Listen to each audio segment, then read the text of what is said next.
So yun guys, hello, welcome back. This is me, Gray. So yun nga, kakarating ko lang ng bahay at mag-aayos. Mag-skincare ako. Ayusin ko yung sunscreen sa face ko at yun, and such. So, samahan niyo ako guys. Bruh.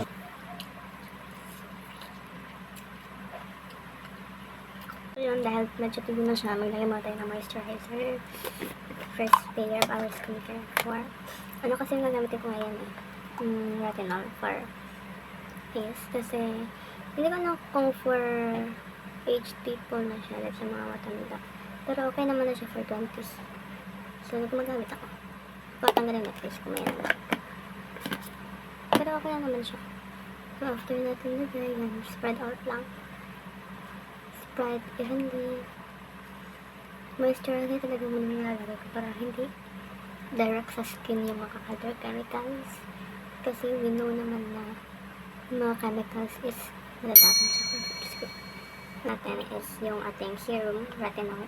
So, most of the time, ginagamit lang to siya like once or twice a week and then yung typical na skincare ko at lagay ginagamit ko afterwards kasi hindi naman maganda na mag-retinol ka everyday kasi maano yung face mo siguro like may bad effect kasi kung everyday ka nag-retinol so ganitong karami lang siya everyday I mean once or twice a week depende sa pangailangan ng aking mukha kasi alam mo yung feeling guys na parang alam mo yung anong kailangan ng face mo kung moisturizer ba kailangan ng skincare kung kailangan nito ng may serum kailangan nito ng toner and such kasi kung ako yung kung ano yung kailangan ng face ko yung nilalagay ko so for example dapat ng cream still retinol and then after nyan is yung ganun kakonti na cream kasi retinol siya iba kasi talaga yung retinol matapang kasi yung retinol natin it's for ano kasi para anti-aging sa face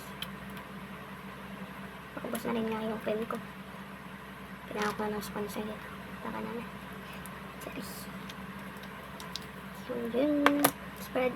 na natin and after and then before and after putting this because iba yung ano niya tapang ng chemical pero hindi naman siya ganun katapang na mukhaon talaga always wear your sunscreen during daytime kasi hindi talaga siya yung protect ng ating epidermis so ayun guys tapos na ako mag skincare so yun lang muna and bye see you sa next video